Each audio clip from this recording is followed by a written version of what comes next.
Well, hello, good evening and welcome. Welcome to Rangers Radio. Join myself, Oxford, on the panel this evening. It's the one and only Bridgeman, and of course, the legend that is Rudy Bear. How are we doing, boys? Evening, Ox. Evening, Bridgeman. Oh, good evening, guys on the panel here. Huge good evening to the boys in the lobby. Massive good evening to all the Rangers fans all over our listening in. Yes, a good evening and welcome to Rangers Radio.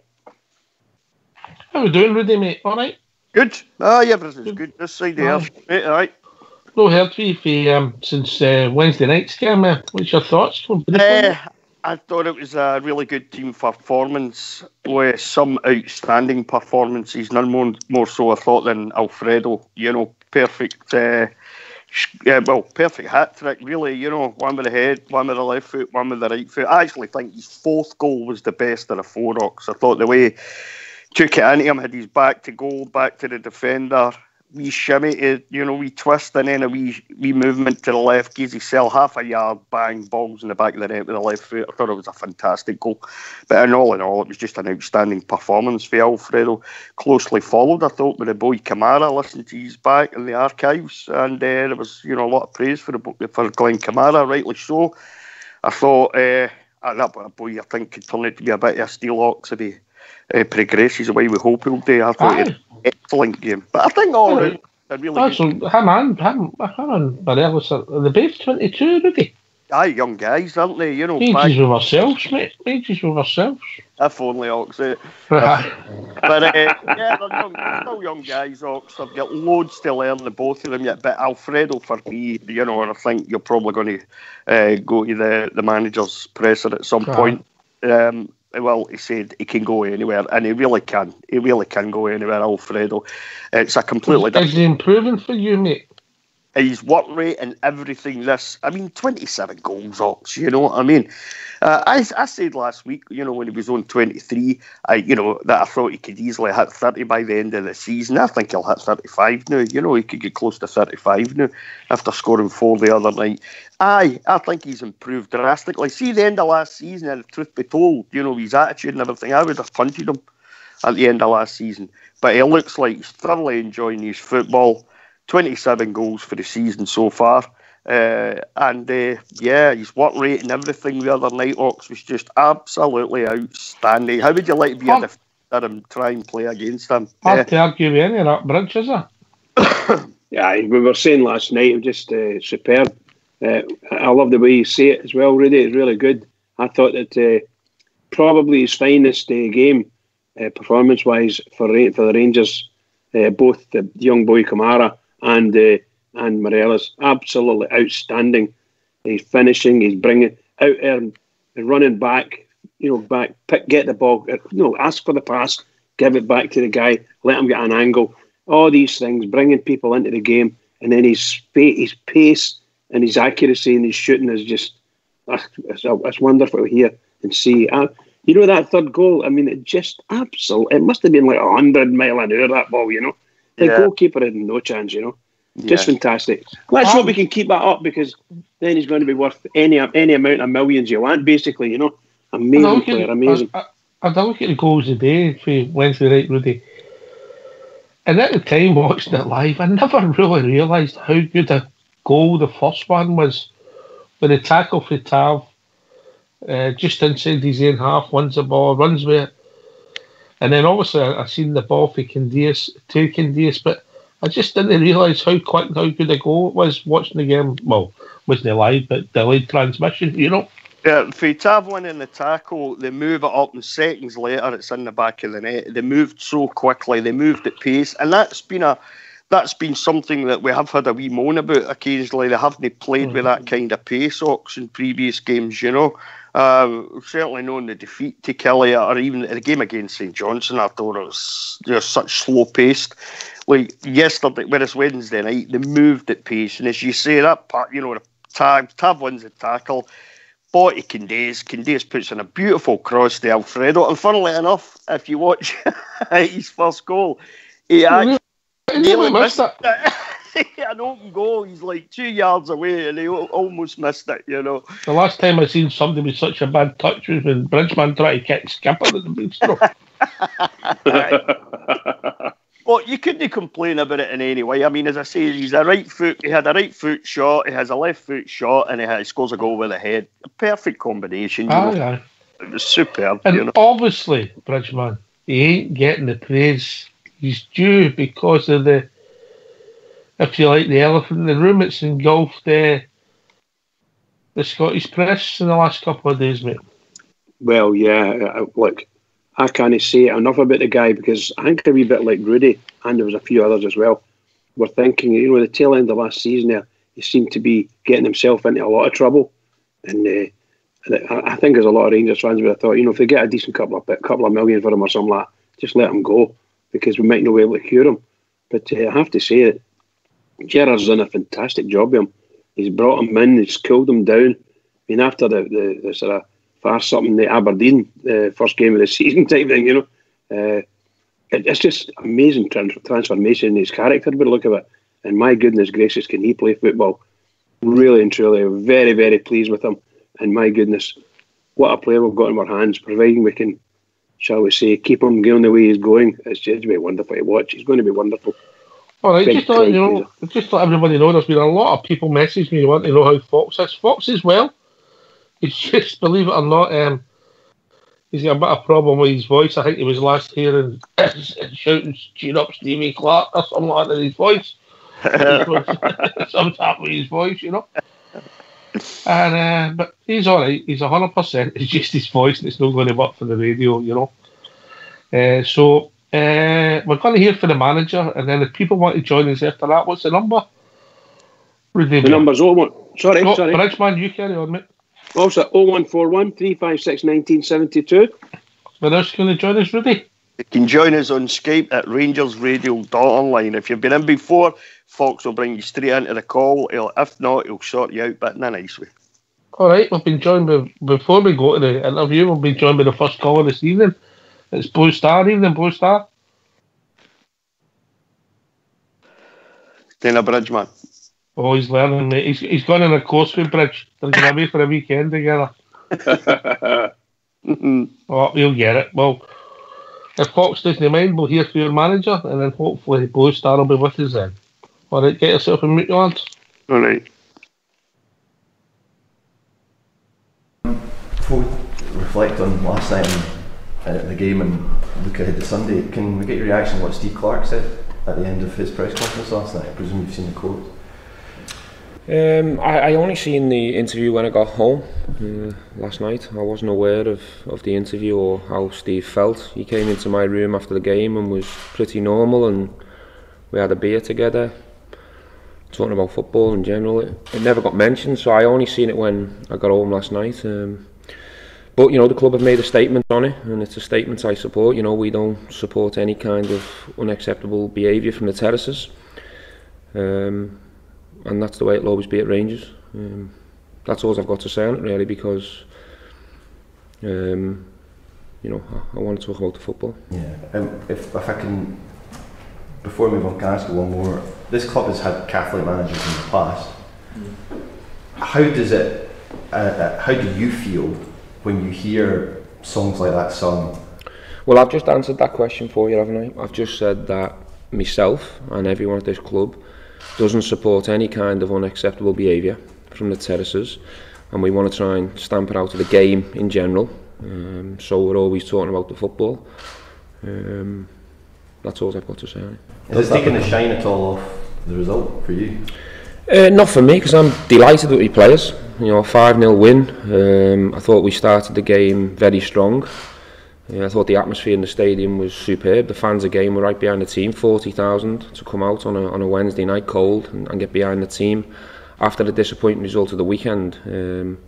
It was the reaction I wanted. Delighted with the players, and now we want to try and take that level of performance into Hamilton.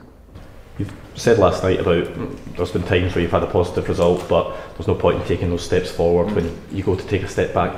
How, as a manager and as a squad, do you guard against that? Well, I think that's a good challenge for myself and the players. The players are aware of that. You know, we have improved a lot. We've worked very hard over the last 6-7 months to grow and move forward, and we've had some really good times together. Unfortunately, in amongst that, we've had some setbacks and bumps in the road, and I think you know, the next challenge for us is, can we find that level of consistency? And for me, my job will be to try and eradicate them setbacks moving forward, because that'll give us a better chance of being successful. You can see from last night there's obviously the quality there to beat a team come on at 5-0. Does it maybe come down to the mental aspect more for the players? Well, I think, you know, you've got to analyse the game properly last night. Obviously, we played very well and we were in control 11v11. We took the lead and it looked as if we were going to go and build on that. But the scoreline also reflects that. Kilmarnock lost a man. So we're not naive enough to sit here and think everything was perfect last night. But I think for these players, it's important that the mentality and the attitude is the same for every single game, and we go in it with that hunger and desire to win the football match. We're not good enough yet. And we haven't had enough success together for us to get complacent or think we can just turn up against certain teams, and I think that was the case against St Johnstone. So I think the players have learnt a lot in the last 4 or 5 days. I certainly have, and hopefully we can improve from doing that. How impressed were you with Alfredo Morelos last night? I was delighted with his performance. Obviously, you know, he gets 4 goals.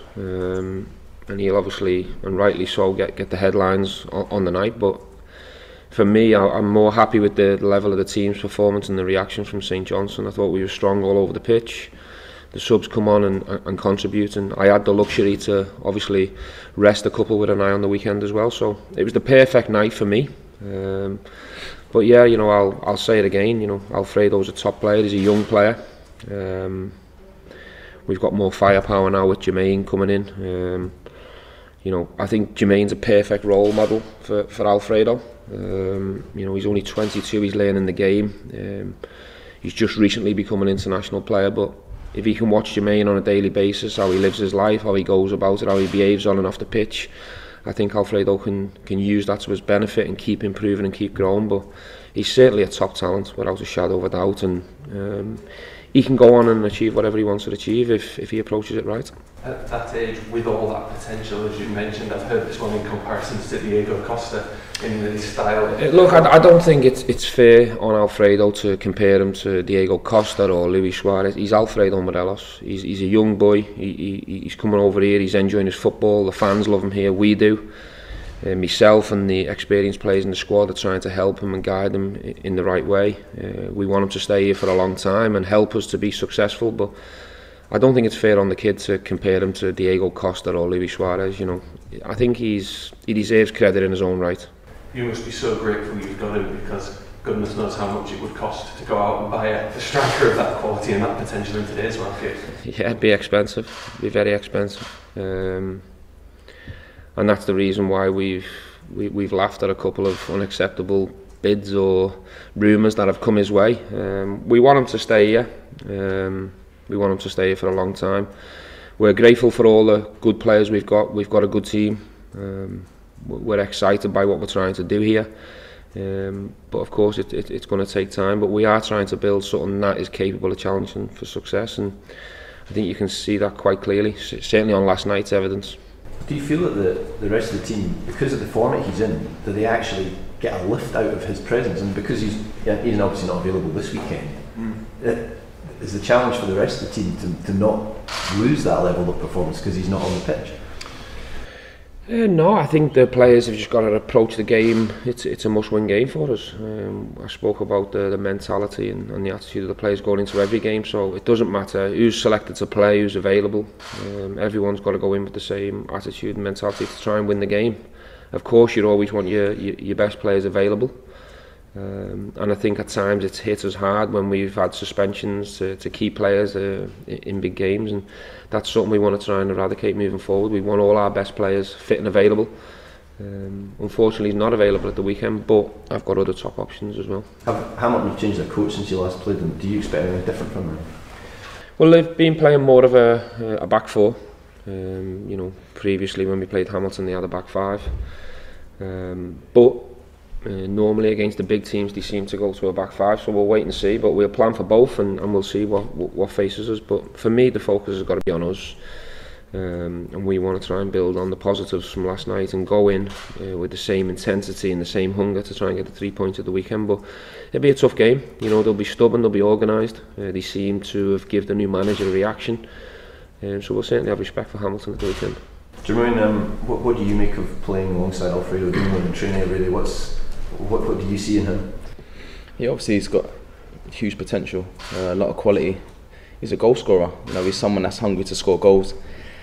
You can see that in training. You know, that appetite is something that I believe that you're born with. You know, it's not something that you can coach. You know, he knows where to go in the box.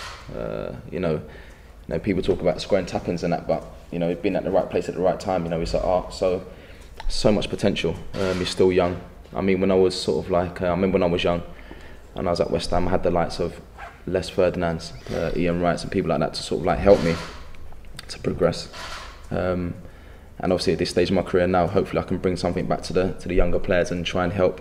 Obviously, as the manager said, but huge potential, yeah, of course. There's obviously a bit of a language barrier there, but have you spoken to him about elements of his game and also his personality has been analysed today? I tried to as well. I did a few Spanish lessons in that, but no, it's not. I mean, it's football. I mean, when you sort of like when you have that sort of quality, at times you don't even have to talk. You know, just have that understanding. You know, he's a clever player.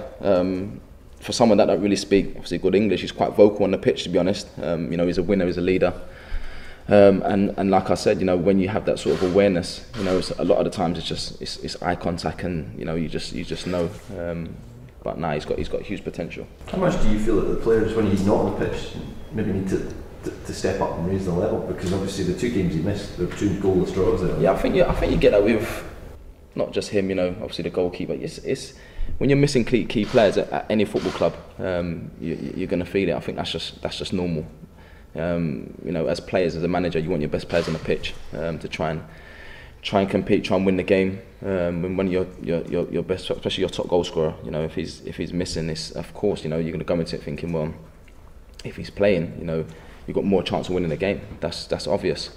But I mean, it is what it is. You know, he's had his suspensions, and you know, when he comes back in the team, he always looks sharp and ready anyway. So it's fine. You've been here about a month now. Anything surprise you about Scottish football? I feel like I've been there longer. I think I've seen everything. No, it's. I mean, for me, it's just embracing it, really, taking it all in. You know, part of the experience. Of course, you know, every league, any league you play in, it's going to be different. I've enjoyed it. I mentioned when I first signed, I said, you know, I'm coming into an environment where, you know, the team are playing well. You know, people are confident. It's a massive football club. And I'm enjoying it, yeah. What do you make of? I mean, you have to deal with an artificial surface on Sunday. It's one of the major things that we keep talking about up here. As it, you know, you've played on all sorts of pitches over the years. I think you probably played on artificial when you were in North America as well. Yeah. So, I mean, it's the same for both teams. I don't think you can ever go into games and having that sort of like mindset, because it's an excuse at the end of the day. It's the same for both teams. Yeah, you know, the home team might be used to it a lot more than us, but at the same time, I mean, it's a pitch, there's 2 goals, you've got to go there and approach it like any other game and win the game. It's as simple as that. And we've got top players, a lot of the boys are used to it anyway, so obviously for me, I'm not used to it, but at the same time, it's not a situation where I'll say to the manager, you know what, I don't want to play this game because artificial pitch. Listen, it's a football match, you want to play every game as you can, so I look forward to it. Was that result and performance exactly what the squad needed last night after the weekend? I think so, yeah. I think so. You know, as players, you know, you come off the pitch, you know, you want to win every game you play. You want to not only win, but you want to, especially in front of the home fans, put in a good performance, try and dominate the game like we can do. And obviously, you know, it takes a few days to sort of like get over it. I think the good thing about football, you know, the next game comes around so quick, so, you know, it's an opportunity to get to make things right. The manager wanted a reaction. You know, we wanted to put on a show for the fans. It was never going to be an easy game, but, you know, we made it easy with how we performed. And obviously scoring the goals was great. Stephen, I know the players only came off the pitch about 4 hours ago, but do you have any team news ahead of the weekend? No, we've come through okay from last night. There's no injury concerns for the weekend. That's all. Obviously Alan is available now as well. Alfredo will drop out and serve his final game. So yeah, there's an opportunity for someone else up front. How close is Murphy? He's not as close as what maybe people are saying or the rumours. at best he might make the final few games of the season. You know, he'll continue with his rehab. He's progressing really well. He's doing well. He's looking good. He seems to have got his smile back a bit because he's outside kicking a few balls, and you know, he has been stuck in the gym and the physio room for a hell of a long time. So it's pleasing to see him out there and progressing in his rehab. But we're fingers crossed and hoping that he can maybe be involved for the final part of the season. We'll see. Thanks for that, Fox. How are we doing, gentlemen? All right. All right, Rudy? Aye, I'm back again, Ox, yep. All right, mate. Hopefully Blue Star's with us. Are you back with us, Blue Star? No, he'll get there. All right, so... That button, is he? No. No. It's just a button that you press. It's a wee microphone. Press it on and off. You tell him, Bridge, how to do it. Ox Jerry might be actually stuck and can't do nothing. Maybe with Foxy to drop him out and completely limp him back in.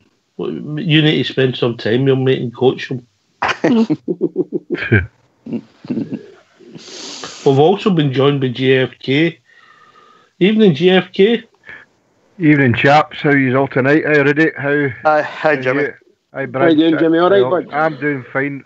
Can't wait to get this 40-ouncer down my neck tonight. Oh, Stevie's been with the delivery, is he? The Alpine man? Oh, the Alpine man's been, mate, aye. I'm going to ask you something about, but we'll touch on some of the controversial stuff in that interview as the show develops, but there was a comment that Defoe made there that I've got to be honest with you, end of last season, maybe even this time last season, I wouldn't have thought that we'd been saying it, that Alfredo Morelos is a natural finisher. Did you pick up on that, Rudy? I certainly did. If you look back to last season, you look at the chances that he missed, Ox, and I think that was one of the reasons. You know, as well as his attitude come the end of the season and stuff like that. There was other things as well, obviously, but you look at some of the chances he missed, and that's what was kind of, let's say, annoying some of us, you know, and it went, you know, and as I said earlier on, it wouldn't have been much of a problem for me had we got a half-decent price from him and moved him on in the summer. So glad we didn't, obviously, you know, because he certainly turned it round as far as I'm concerned. Yeah, natural finisher. Well, he certainly looks like that now, Ox, doesn't he? 27 goals this season. You saw some of his goals on Wednesday night there. Crackers, real cracking strikers goals, you know. As I said, me personally, I think the fourth one was the best of the lot. But he's certainly looking like a natural striker now, but he's got bags more to his game than just hitting the back of the net Ox, you know. Mm-hmm. The way he hods the ball up, takes it in, brings other people into the game, lays the ball back off again, you know. He's got a huge amount to his game now. But no, something maybe I would have said last season about him. Bridgeman, when I thought that this time last season, we would have been saying this guy's a natural in front of goal. Well, I think that's, by the way, praise indeed, and really good praise from Defoe, because Defoe is a sort of 6-yard box basically, but it's certainly a penalty box person, and he is a great finisher, and he must see it in him. Either that is just bullshitting us, but I don't think that's the case. I think he's seen something and he's asked a question, he's saying what he sees, and we who watch him every other week whenever we get a chance, whenever he's on the park, the improvement's just out of this world, and every time, we said this like 3 months ago when he scored a couple of goals, and we thought there's another couple of million on his, you know, kidding ourselves on, but my goodness gracious, what would you expect someone to come in and offer £8 million for him? I don't think so, you know. You need to double that plus. GFK has got one of the oil rig workers we always in it, 2 weeks on, 2 weeks off, you know what I mean? Exactly.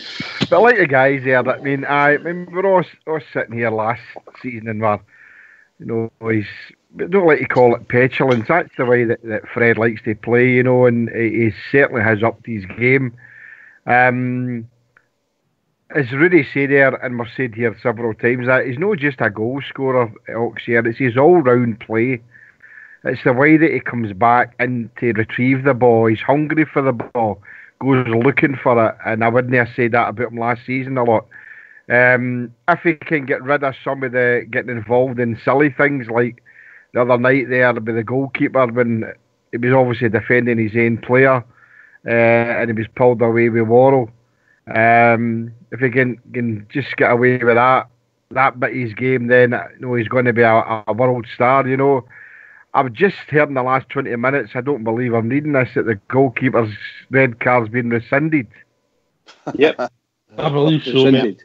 Oh, well, anyway, somebody just... Nothing to do with us, mate. He's a commander. Nothing to do with us, no. But on to Fred again, he's what a wonderful display in... Here. JFK, I think that Blue Star's joined us. I think he's sorted out his technical... Hi, guys. Blue Star, are you okay? See the button, guys? When I press it to go mute, it goes red. And then when I press it, it comes back off, but you weren't hearing me, so I don't know what it is. Honestly, we're on mute. Oh, we continue, we just weren't listening. Can I just come in there talking about Alfredo? Aye, of course you can, mate. Again, agree with everything you are saying. He's for me, sometimes, and I genuinely believe this, it's not just his goal scoring. The way that he brings in other players in our team, quite frankly, is incredible.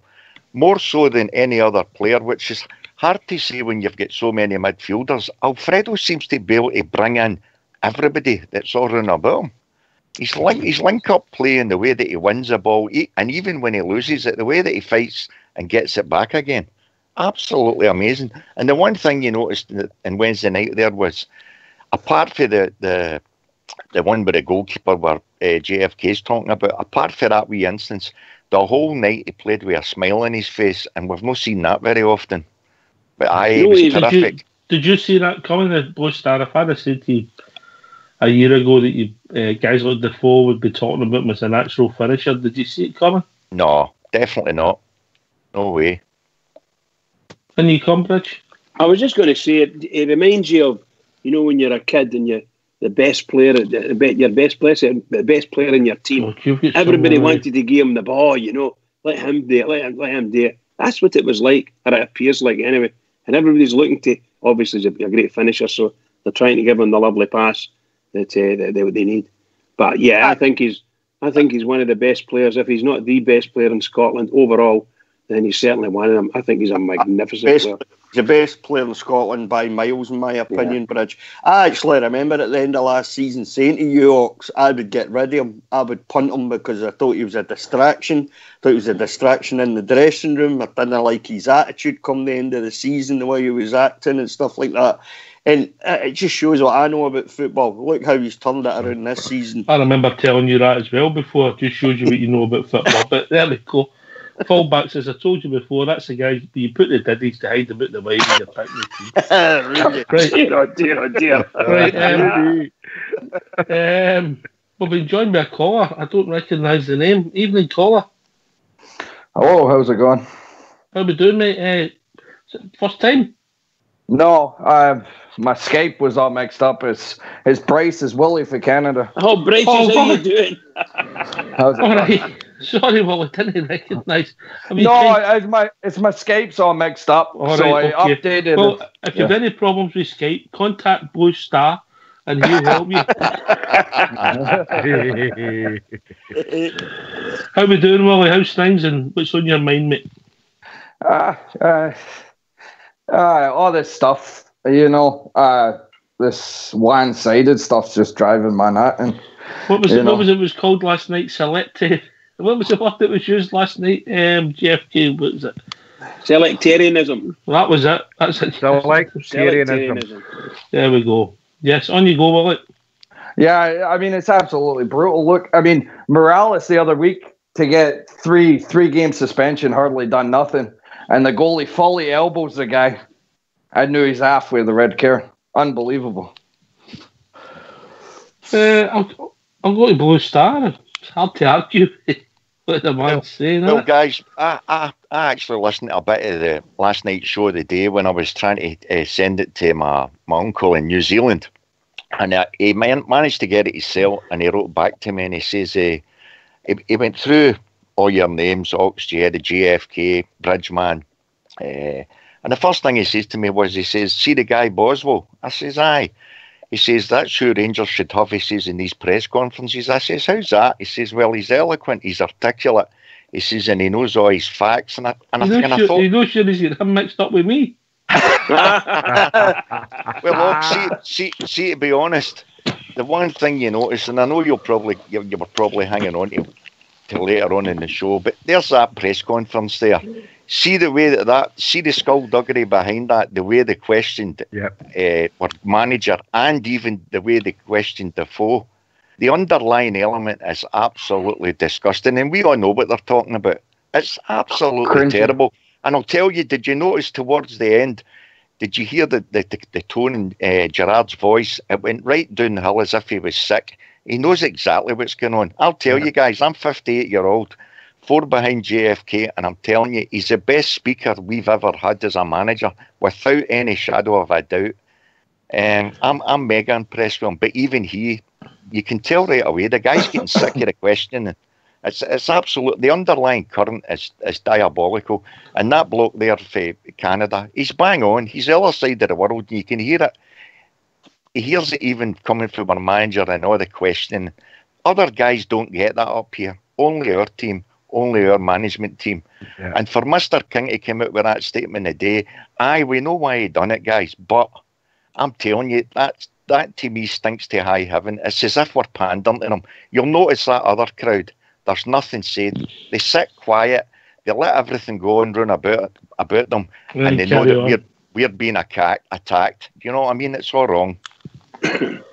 Well, as I've always said, and I'll go back to Willie.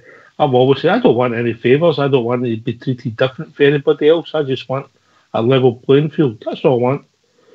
Yeah, Willie. Yeah, it's absolutely brutal. I mean, listening to that to the interview there, I mean, it's absolutely pure cringy stuff. I mean, when you're sitting there, you feel sick. Some of the questions, you're like, that's unbelievable that people would even ask people like that questions like that. Exactly. Twice as well. Not just once, but twice. Mm-hmm. Yeah. Shocking. It'll be interesting to see when the manager for the team on the other side of the city gets interviewed, if there's any curveballs thrown to him. Would that be fair? They won't ask him. They don't get it. Well, I mean, get it. It's one at a time. They've been rioting now, Spain and Valencia, trying to burn a pub to the ground, all sorts of stuff happening. Have you seen anything yet? For any of these cretins in the Scottish media? Not a word, and you won't either. And St. Brendan won't be asked about anything like that. But we're not condoning the boy who threw the coin, and I believe through people at home it was a moment of madness. But we're not saying it was the right thing to do. But within a couple of days, the boy was in the police station. Yeah, they've had all sorts going, and they can't. It's that Spanish guy again. One guy does it. Yeah, it's amazing, Isn't it amazing how it's always somebody else's fault? Either that or it wasn't nothing to do with them. You know, the usual garbage after that. Just, we've dipped to new depths of depravity as far as journalism's concerned in this country. These people like to call themselves journalists and pundits.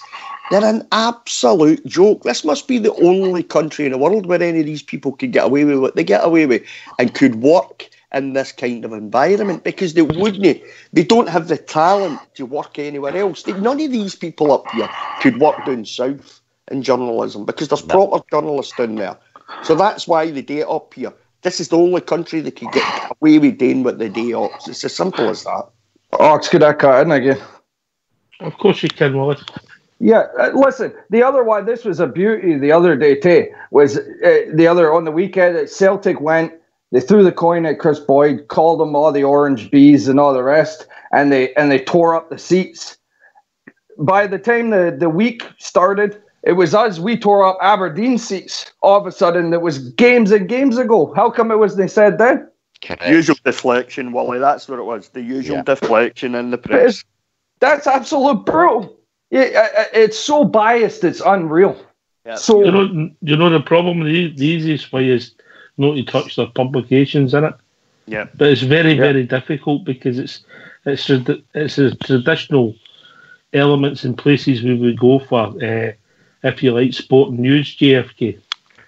Of course it is. You know, you hear the questions getting asked, and what a stupid blooming question about having a Catholic manager at Rangers or a Catholic player.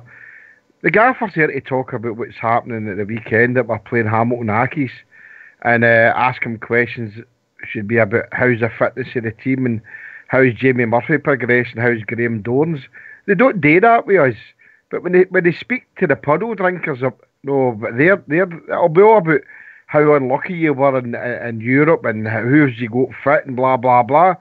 Some of the questions there, Wally's right, they were cringy. No, I don't know if my ears were. Was that Graham Spears asking a question there or no? It sounded like him, didn't it? It did. It did. I thought he was banned for a self-imposed ban. But then I'm saying to myself, it was, and then with the Mark Goody guy for Radio Snide, he was on as well. And it's a typical questions for him. Ask football questions, right? What's happening? As Wally says here, 1 minute they're ripping seats up, and then the next day it's what we ripped seats up in Aberdeen, which happened months ago. Yeah. And it's absolutely disgusting. And I know we maybe not go on to it until later on, but see the situation with the allocation of the tickets. Rangers have got to come out and make a better statement what they did. Aberdeen's trying to hump us here, and the guys that go away to see Rangers are getting. I'm going to repeat what I said last night, JFK. Yeah. Are you listening? Yeah. If you can't abide by the rules of the competition, you should leave it. Yeah, but why do Rangers not? I mean, we know why Dave King made a statement today. We know what he was doing there, right? He was to appease whoever. But he's got to come out here and make a statement and along the lines, right? That Rangers should be getting the full allocation of 20%. I know I'm digressing a bit for what the press of the day, but we need to start speaking up for ourselves. We can't just keep leaving it to guys like us, the fans, on forums like this, stations like this, and at the games. As far as I know, there's 4,200 Rangers fans still going to attend the game. In a roundabout way. So is that not the rules of the competition? That's my understanding. It's 20%. 20% allocation. Yeah. Yeah, that is the rules. Because listen, guys, I think you need to realise what's happened. Allegedly, this is what I'm hearing, is it's health and safety, because they've taken a fence down.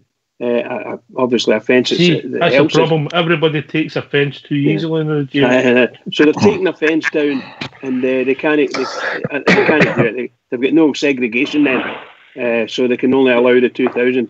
They're hiding behind health and safety. I agree with what you said, Hawkstead. Move your own fans. There's 4,000. There should be a 4,000 seat allocation for the Rangers fans. Put them in the main stand. Put them in any stand other than one. Other than the one that's restricted, and the one that's restricted, put Aberdeen fans in there, because then you don't need segregation. Just to get back to the presser, I mean, thanks again for putting that on, folks, because I know we're all listening here. But any of the guys here who actually managed to catch watching it today, and I don't know if it was Blue Star or if it was Wally, it said that you could see in Steven Gerrard's face that it was peeled off. Right, you could see it in his face. What's it? No, and he's not a man that's going to lose his temper, but you can hear it in his voice. But to actually watch it, guys, you should try and get a wee watch at it, and you can see in his eyes here, what the heck's going on here? He's starting to have a realisation that the old saying for Graham Souness is no one likes us, we don't care. JFK, do you remember a right few years ago when we were on the other two stations, Real Radio and Radio Snide? Do you remember one of the times? Here's the celebs in, lads. No, it's a valid point. One of the times I turned around and I says, "Look," I says, "see if it was left to me." I says, I would give them the corner. I says, and keep Ibrox totally full of Rangers fans. No, I took an absolute doing for it. Yep. Do you know what? See, since we've done it, I'll tell you right now, and I know a lot of fans will like to go to games, etc., and away runs, but I'll tell you, It's the best thing we've ever done. It's took us 5 to 7 years to do it. But Talking about the best thing we've ever done, we've been joined by the Global Ambassador. Evening, Mr. Global Ambassador. Evening, gentlemen. Evening. Yeah. See how you're talking about. Evening, gentlemen. Evening, Rudy. See how you're talking about there, the Aberdeen thing. We can utilise that rule if we pull them in the semis or at Ibrox. So we maybe want to keep that one up our sleeve. Say, because of segregation, we can only allow you X amount of fans, so they don't get the full Broomlin again. Never again. I wouldn't let them anywhere near it. Absolutely. So we maybe want to keep that one up our sleeve, box clever a wee bit, pull that one. We need to watch what we're doing with that, because remember we are talking about. Fred, we have to fight back, big man. We have to fight back. Yeah, that's fine. I'm not saying you don't. I'm not saying you don't. Dignified silence, because that's why I'm phoning in. Where's the dignified silence? No, correct. The dignified silence. You've got a chairman coming out this morning where a statement that appeases other fans does not make me feel any better. He carries out a dignified silence when he should be speaking up for us, and he doesn't, yet he comes out with that statement. That's appeasement. That's them at the other side of the city release statements on hee-haw, nothing. Yeah, is that a dignified silence? No, they're playing the game. We have to grow a set of cojones and start playing the game ourselves. Come out every single time, vigorously. Get Ox, get Fox, get whoever. Get somebody in there. Get Alistair Campbell. Get somebody in there that's going to come out and vigorously every single time and put them down, put them back in their place. Like the press conference. Did any of you catch the press conference for Kilmarnock today? And the references to Rangers, no signing Catholics. Rangers, no.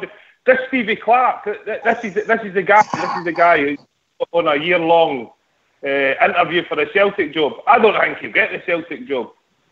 But that's just my personal opinion. I don't think they could entice him there. But he mentioned Rangers. He mentioned Alex Smith. Said, don't go to Rangers. I'm slightly paraphrasing. It's not worth your while, son. You know, you've been a Catholic, and then a couple of weeks later, they sign a Catholic. Who cares if they're Catholics? Personally, I don't care. It's how the person is to me. We've had Italian Catholic captains, we've had a Catholic manager. The Catholic thing, I'm getting a bit bored of it, to be quite honest. I think we signed the first Catholic in 1895, mate. Seriously, I think we did. No, but that's what I'm saying. But they use that as a rod to beat us, you know what I mean? They use that as a rod to beat us. The typical example was today, you've got one on the left, Clark, moaning about sectarianism and mentioning Rangers every 2 seconds, and then we are maybe too tough for them, because you've got a blue nose on the right there saying, I'm used to it. You know, I'm not saying he's flippant about it, but what if somebody called me an honest bastard, it doesn't bother me, but by Christ, don't call them anything, because they're very sensitive. And I think that was typical of the Kilmarnock press conference this morning, or last night, whenever it was. Boyd is water off a duck's back. Correct, it's water off a duck's back, but they're using that. Maybe sometimes we're too blasé about it. We have to fight back. And releasing these pandering statements are no good for anybody. It's no good for our club. It's no good for my blood pressure. And it's certainly not good. It's certainly no good for. It's certainly no good for us moving forward. Can everybody start? You go ahead. Can I just ask you, wait a minute. If you're not speaking, we're getting a lot of feedback, lads. Oh, sorry, mate. If you're not speaking, can you go and mute? Yeah, I know it's. Bar you, Blue Star, you stay with you, because we don't want to lose you, right? Can I come in a bit, Chris Boyd? Blue Star. On you go. Big Al's right there about Chris Boyd, and you know, Chris Boyd looked embarrassed today, right? I've got pictures, but I've no got video, right? But I've been at functions with Chris Boyd's been attendance, and I can tell you, belts out some good songs the same as the rest is.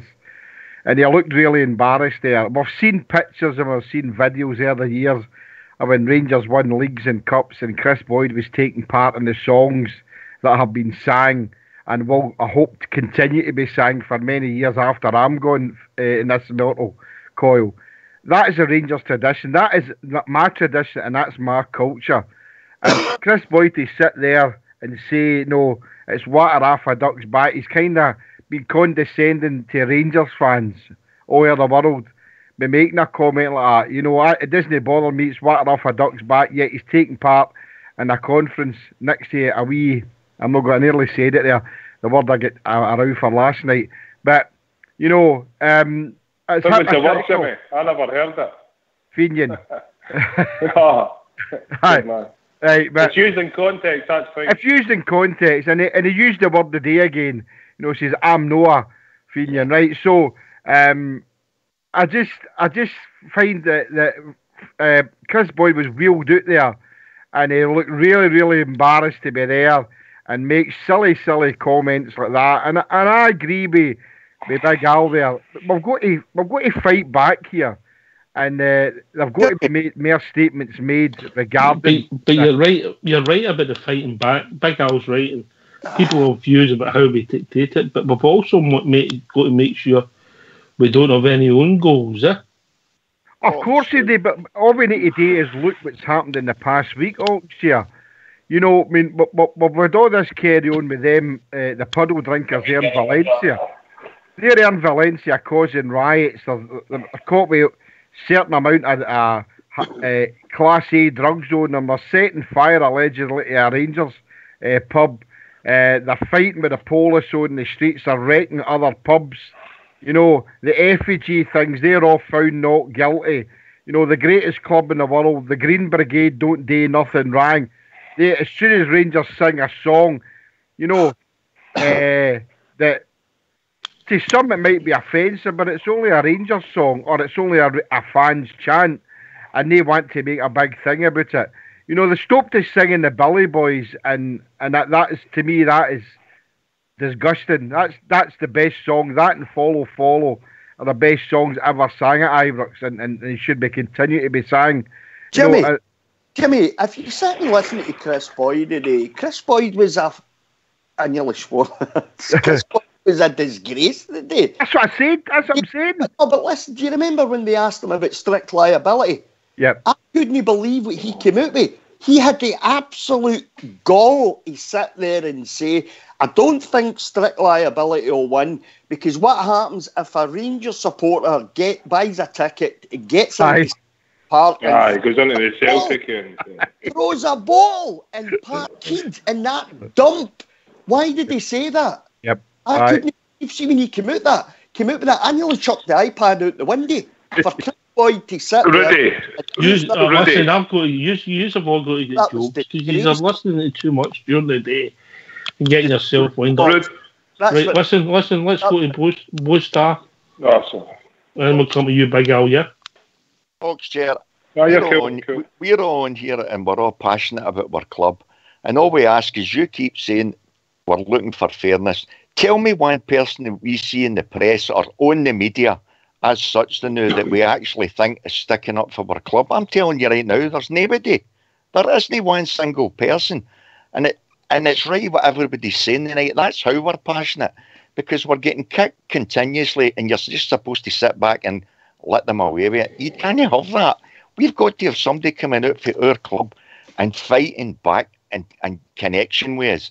And it's not happening. And that statement in the day, I'm telling you, maybe I'm seeing it all wrong. But did we see some of the later statements for Club 1872?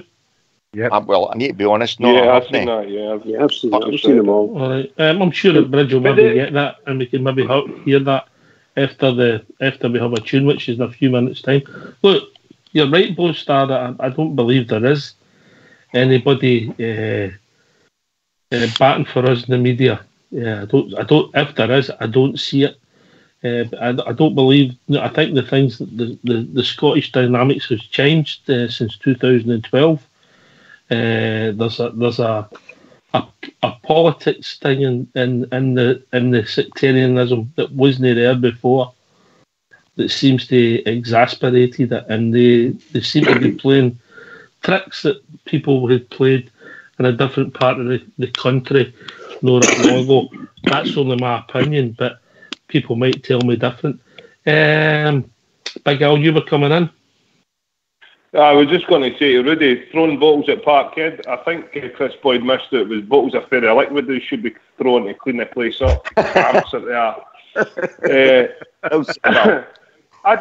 Just when I'm coming for you, Al, we have but what that's what I was trying to get. Maybe I didn't make myself clear. Boyd is like us, if you like. You know, we've had the success. We've got big, broad shoulders. We're coming down the road.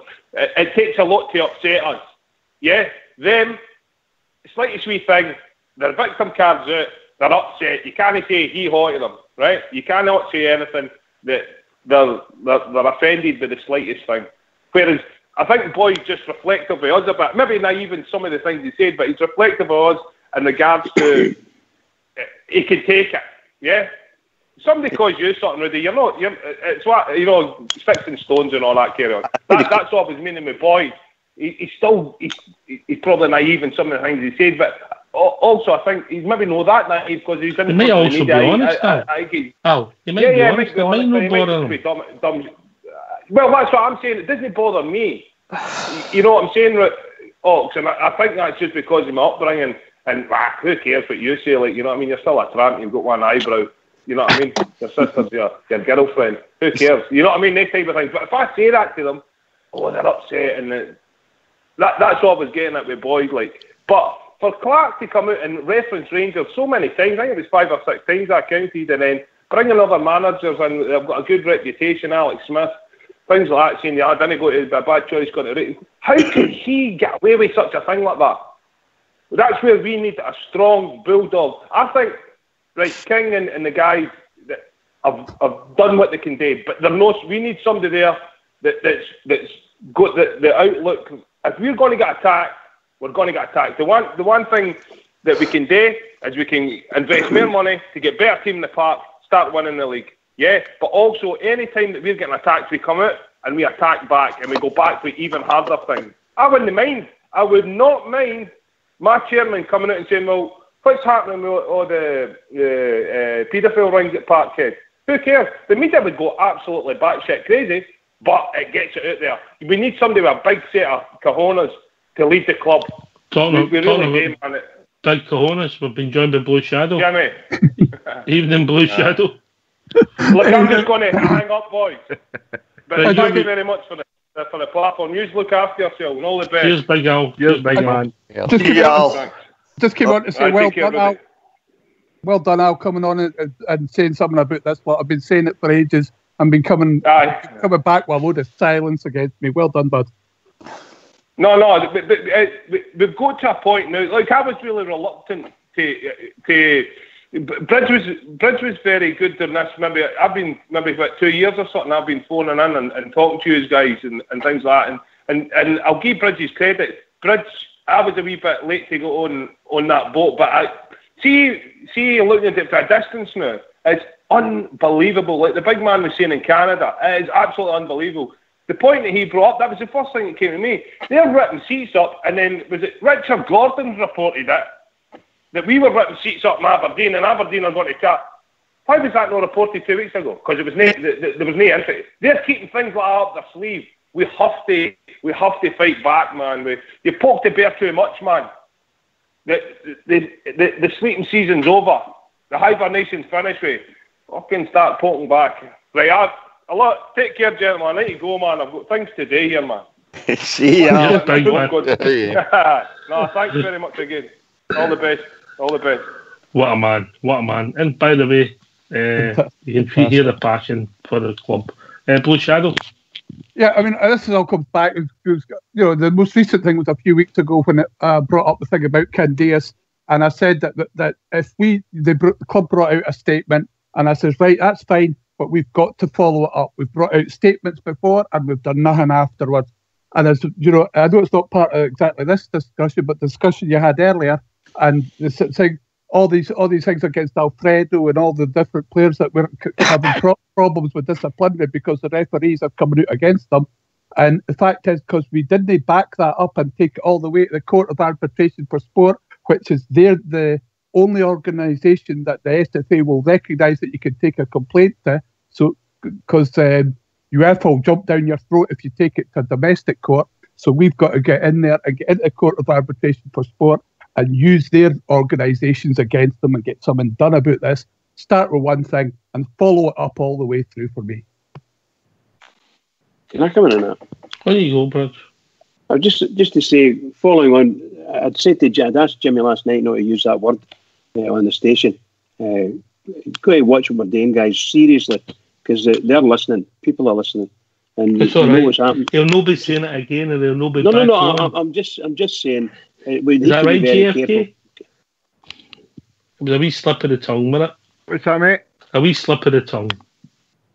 Yeah, some people it's an offensive word, but to me it's no. But I'll not say it again. But it's not an offence. I understand. I don't understand what you're saying, Jimmy. It's not personal. It's for the station. Yeah, we need to watch what we're doing, right? We need to watch what we're doing and saying. Anyway, I'm sure we'll come back to this. I was, unlike some of the guys, I was delighted that the chairman came out with a statement. I'm not necessarily 100% keen on everything that he said. It wasn't the strongest statement ever, but it's put Rangers out there and on the front foot again. Rangers shouldn't be on any foot. We should be quite happy. We went out and we won a game, led them 5-0.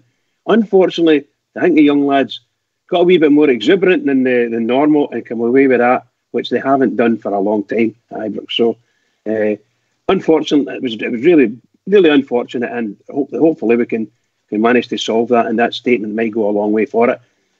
I think he's put the ball back into them across the city's court. Wait, no. Sorry, Bridge. He hasn't done that at all.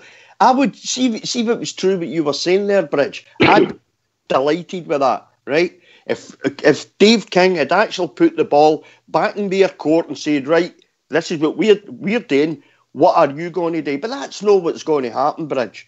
No, I'm not saying that. I'm not saying it's a challenge in any way. He's clearing it for Rangers, and that's right. So that they should be coming out and giving their apology to Chris Boyd. If you give these people an inch, Bridge, they will take a mile. We've seen it for years. They've done it to us for years. We've gave in on almost everything today with our culture. We've gave in to them repeatedly. How many songs can we no sing? How many songs do they get away with singing week after week after week, and it's never ever mentioned in the press? So what's Dave King done today? Especially for 5-year-old kids, mate. 5-year-old kids. That was an absolute shocker. Anyway, Rudy, you go and take one of my girls' tablets. Jimmy, we'll have one of these sherbet dub-dubs and we'll have a tune. And this time, it's Fox's playing it. And it's from Fox is playing it for William, who joined us in the call earlier on in America. So get yourselves a mute and we'll have a tune. I don't know what it is, but we'll know in a second.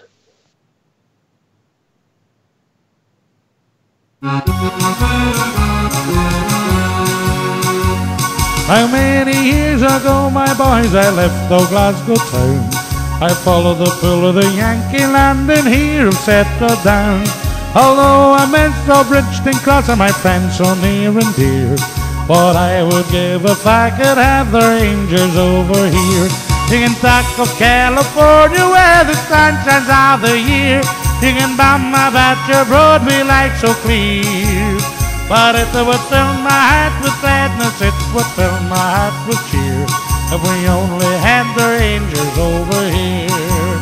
For they're the finest team in all the land, and I'm sure that you'll agree. To see them win is something grand, it's part of history. We're the boys who fear no noise, my lads, and I mean this quite sincere. What I would give if I could have the Rangers over here.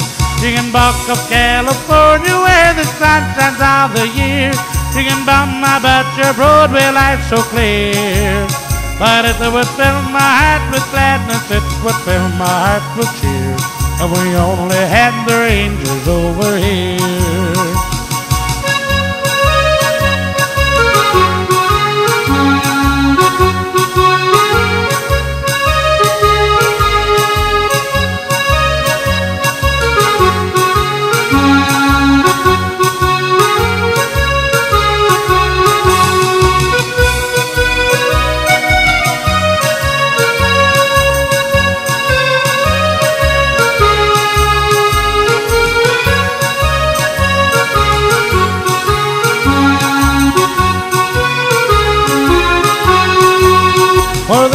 finest team in all the land, and I'm sure that you'll agree.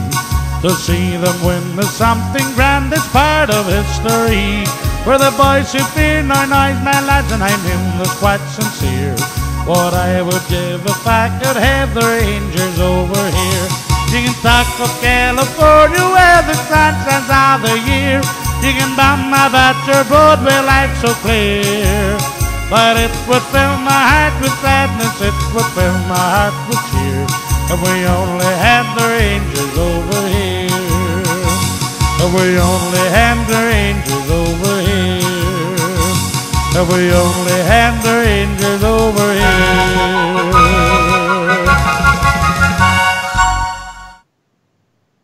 Yeah, thanks for that, Fox. I should have guessed. Wally's still with us.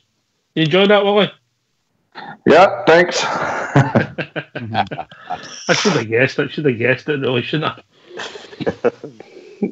JFK. Yes, mate. You're a wise man, a well-read man. Read man. Yeah. I know you hide it well, but yeah. Right? Right. We're in a sort of the world's changed for all us social media, cameras, things that we had to deal with a generation ago that are always there. And people are always looking to be offended that maybe, as Big Al rightly said, that sticks and stones will break your bones, names will never hurt you. And a generation ago, people, when they're batted and ironed, now some it's right, some it's wrong. People have their own opinions on it. So how do we take this to we're on the front foot and not just listen to crap? Because let's be honest about it, some of the crap we're listening to is unbelievable, isn't it? Because we all watched the Rangers Celtic game at Parkhead and seen Stevie Gerrard stand at the side of the park. Did anybody in the media say a word? No, I mean, it seems to be that everything that we say is offensive to everybody, and everything that they say is right and is never offensive, and that's a galling thing for me. You know, we're not allowed to celebrate because it's bad the way we celebrate, but they're allowed to celebrate the way they want to celebrate, and everybody thinks it's fantastic. And as soon as allegedly we step out of line, then they jump on us like a ton of bricks. They're on top of us like flies round shite. They're right on us, right on top of us. But as soon as they, what the incidents that they've had abroad and some of the incidents that they've had here, and it's kind of, as it's washed over, and it's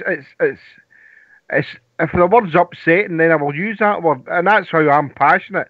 And I'm sorry if people are offended by the word that I used, and I know it's probably not appropriate on the platform that we're on now, so I apologise for that to anybody that thinks that word's offensive. But to me, listen, don't apologise for how you feel. Just no, but to me, then it's as if whatever Rangers fans do, wherever we are supporting the team, we're always scrutinised, and yet they get away with everything. And as soon as maybe some of your fans do maybe go a wee bit over the top, then they go for us to the jugular, and that's absolutely garbage what they're doing to us. We need to fight back. Did anybody happen to see Andy Walker getting interviewed by Jim White yesterday in Sky? Yes. I just want to touch on it just briefly. I stuck my fingers down my throat. Right. It was absolutely disgusting. That was the same man at the Kilmarnock game when Chris Boyd was getting pelters, right? That he turned around and he laughed it off and turned around and says, he's used to that. Exactly. He loves it. He loves it. Loves it. And then he's sitting there with Jim White, and he's getting it all. Him and Jim White said, "Me and you, Andy, have been through all this.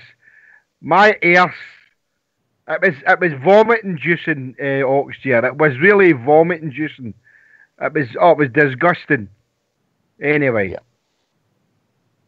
We're moving on, but obviously there's been that many statements today. We just read out statements, fed them out all night. But a guy who likes a statement and a guy who's got strong political views has joined us this evening. The one and only True Blue. How we doing, True? Contrary to what Travelrog says, you have not retired. I heard them the other day. I was laughing. Well cheap done. shots at me and you, mate. I know. So it's all boys. Can I just make a wee point, guys, that the word in contention is in the English dictionary. Aye, you know, are we so cowed now we can't use words like that? Or are we so ignorant that people are telling us what context we're using it in? No, but we've got to be careful, true, for the people. I'm well aware of that, mate. But if they want the definition of what that word means, I've no problem putting across my meaning of it anyway. But again, getting back to something Rudy was saying earlier, about us, we stopped the sectarian policy, we stopped the Sunday service, we signed one of them, we've had managers that are one of them, we've done everything else. Wasn't the first one true, neither? No, they still hate us. Rangers supporters on the liberal side are thinking of this, really getting my nerves. It's time we wised up. They hate us, they've always hated us, and they always will hate us. The other thing we should be more concerned about as well, it's just a wee snippet I call it. They've set up a group with the Scottish Government. Now, I said a while back, a few said on here, when they done away with the Offensive Behaviour at Football Act, they would come back with something worse. So now Ian Maxwell for the SFA is sitting down. Now wait to hear this for a list. We're certainly going to get fair hearing here. We've got Ian Maxwell for the SFA recently appointed. We've got Hamza Yousaf, who has apologised for calling Rangers supporters Huns in the past. We've got Joe Fitzpatrick, who is, the Health, Sport and Wellbeing Minister. We've got him, and we've got Bernie Higgins, who is the Deputy Constable of Police Scotland, all sitting down to discuss this. This is what's going on now. I'm telling you now, strict liability will come into play, and it's going to kill Scottish football completely. Because what's going to be happening is, you're going to play a game of sport on a field, and the result of that can be affected with something that happens off the field. And this is the road we're going down. If that's the road we're going down, we're as well shutting the doors and everything else. Now, the final thing I want to say on this is, I'm very proud of what I am, and I want to be able to celebrate what I am. Fair enough, you can argue certain chants are out of order and all the rest of it. Aye, maybe. I've been the victim of them, and maybe at times I've been the perpetrator, allegedly. Can't believe that. That's the way it is. That's the way it is. I'm shocked. But as I say, this group getting together, it's going to be trouble, lads, trust me. And that's why I made the point that if you give them an inch, they'll take a mile. Absolutely. Well said, too. Well said, mate. The years they've been doing it to us, and we keep moving back, we keep drawing a line in the sand, and as soon as they start a game of this crap, we move back a bit further and a bit further. They're never going to be happy. As you said, True, they hate us. It makes no difference what we say or what we do. They will always keep attacking us. We can't keep moving back, allowing it to happen. We can't. Guys, one of the best. I was just going to say, like everybody who all throughout the Rangers chat and not through my life, I don't want them to like me. Not even the slightest. I couldn't care if they like me or not. What I'm looking for is I want to see only fairness, impartiality and fairness, because we can all do that. I can sit and watch my team and say, that was a dreadful pass we played there. Well, nothing. I'm criticising my own team, and I'm allowed to criticise anything I want to criticise, as long as I'm not going over the top, and I don't expect the same respect. We're not getting that same respect, as we know. But going back to what True was saying about they brought that law in the last time that was supposed to crush us. That law was designed specifically to crush Rangers and Rangers fans, and it didn't. The people who got the most injurious stuff out of it was the Celtic fans. They hated it. After about 50, 60 of them got lifted, they didn't like that one, and it was them that put it in, and they've now got rid of it. And they're going to try and put this other one in, and you just watch and see what happens. The first time they get fined, they'll get fined heavily. That's what will happen. They'll get fined heavily, and they'll say, we're not paying these. No, it's a bad law. That's what will happen. Or they'll just scrap it altogether. They're the very first club. I remember we've talked about bringing in this strict liability before, and Celtic are the very first club to turn in and say, absolutely not. You just imagine the damages that would go against them under the law. Their supporters rampage through cities and towns all over Britain and Europe, and they get treated like gods.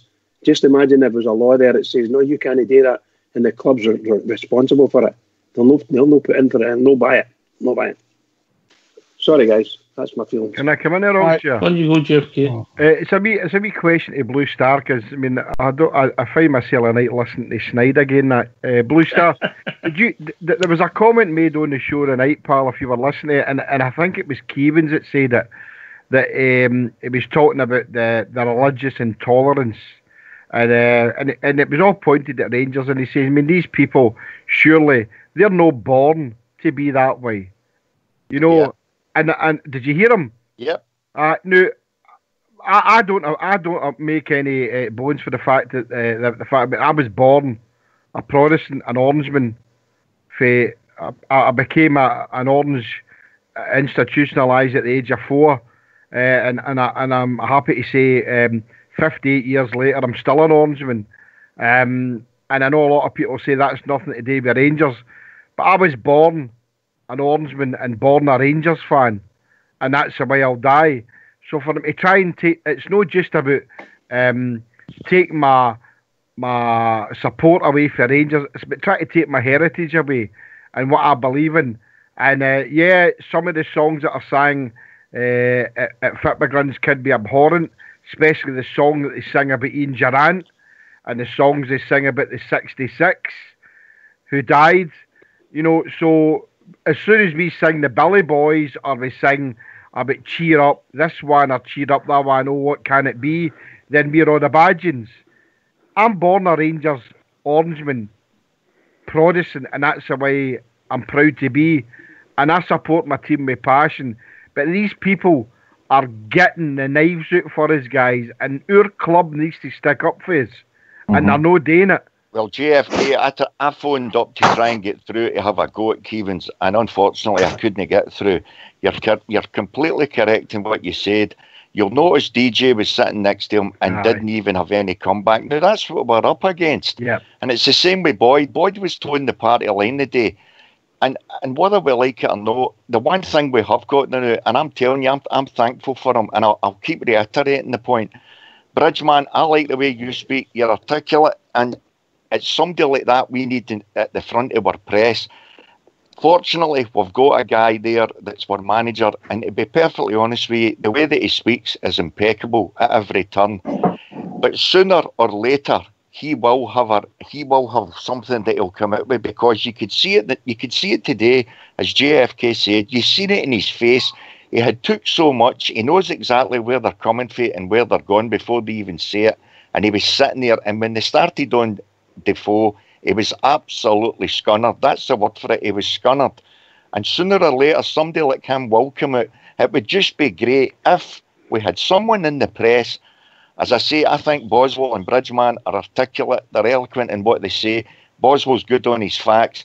We need somebody like that for our club, and it's not happening now. And we don't want the whole show to be hammering on about this, but it's got to a stage now where it's absolutely disgusting. What Stevie G had to go through the day at that press conference was absolutely, the undercurrent was stinking rotten. It was terrible. Anyway, we've been joined by Tracy. I hope she's well. Evening, Tracy. I'm well, thanks, guys. I'm in a rage actually at the moment, because I'm actually fed up listening about Stevie Clark. Right, at the end of the day, he had come out playing the puddle drinkers at the weekend. He never said nothing about boys' situation. He was subdued to sectarian banter.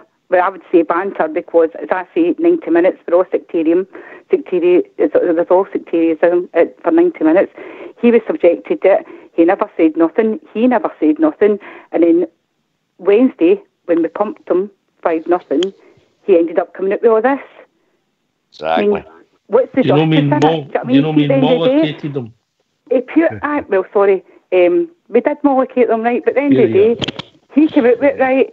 And then he starts saying in a presser, he didn't even actually say after the game, he said, I don't want to talk about football. He's a football manager. Why did he not want to talk about football? Because it was on him. He's a total snowflake. At the end of the day, he comes from the west of Scotland. He's Scottish. He knows all about sectarianism, the old firm. It's nothing new to him. He's not an English manager. He's never stayed in England. He went there. He was a Chelsea manager, right? And he played he worked in London, but he's always known what it's like. Right, we all kind of bigots for 90 minutes, but that is it. You'll never eradicate sectarianism for Scottish football. And see all this, like they're saying, dropping points and all this, and take points from them, and we'll play in closed groups, we'll play in closed doors. It will never work. There's always what you've got to do, ban every supporter. Do you know what I mean? And stop them hanging effigies for their stanchions and no thing getting said or done about it. Aye, exactly. But that's the thing. The thing is, it's all about us, right? See, at the end of the day, he turned round. He's an employer, right? And Boyd was subjected to that sectarianism at the weekend. He never turned around and said anything to Wednesday. No, he never even actually says anything to his presser through the week. But he never said anything. But they're all saying, and Walker and like White has says, he'll laugh it off. Aye, he did say in his presser, Boyd, when he was there with Clark, says, it's water off a duck's back. Aye, it is, right? Because we've all been called names in the playground when we were in primary. I went to a mixed school. Did you say mix or mixed? A mixed school. I went to there was Protestants and Catholics. I had Catholic friends. I still get Catholic friends. I've got Catholic family. Do you know what I mean? At the end of the day, it doesn't bother me. Well, it does, for 90 minutes. But, at the end of the day, I'm like, why did he turn around and go back? I never heard anything about Boyd. I never knew anything about the coin throwing. I never heard him getting called, this, such and such. Because he's a liar. We obviously did, because we all heard it. We heard it. And we weren't even watching the game, but you've seen it. It was in the news. So what was he doing? Was he not looking at the news all week? Tracy, the day before the game, he was asked by the press about the fans' behaviour, talking about the game where Chris Boyd was abused, right? Verbally abused by the Celtic fans.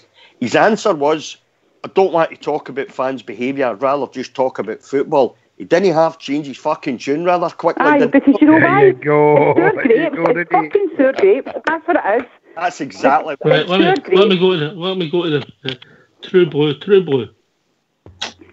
We're not talking about 5-9, are we? No, but what I want to say to you is what they're worried about. We're a new team, so they tell us. Aye. Right? Aye, that's right. We're a new team. So's the puddle drinkers too, you know what I mean? They're getting the candies, do you know what I mean? There's an old saying, mate, if they're talking about us, they're leaving other people alone. And I'm sure everybody can come to their own conclusions about that one, because there's going to be a lot of out-of-court settlements with confidentiality clauses bumped in. Look at the American situation. Yeah. Oxia, can I just come in for, I know we probably want to move on for this, right? But there's a wee half-hour programme that's on before the live game, wherever it is in BT, and they were sitting there bumping their gums. And this is the quote that sat and watched it, and my chin just fell open. This Mutton face, right? Chris Mutton said that sectarian is that bad in Scotland. He says that my oldest son, wanted to come up to Glasgow to go to university here, and I told him, don't come up here, he says, because of the sectarianism. That's if you go and get it in BT or any other, and you'll find it there. That's what he actually said. And Kevin Thompson just put his head down. He couldn't believe he said that. But the big Craigan one was sitting there, and they lap all that up.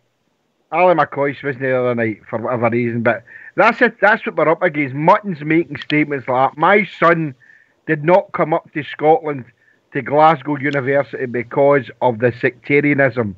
That's another dig at Rangers. Can I come in on that? Can I come in on that one? Just to follow on, I 100% agree with you. He also allegedly said that he was, when he joined Celtic, Chapel. They told him... Is that about the chapel, going to chapel? No.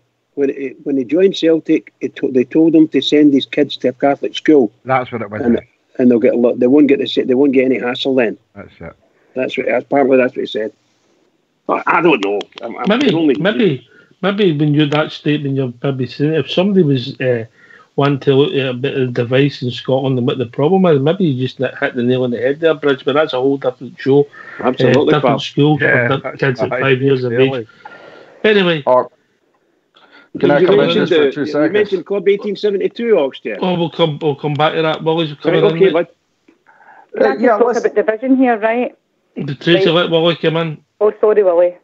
Yeah, listen, even though I'm here in Canada, my dad brought me up to, nobody likes us, we don't care.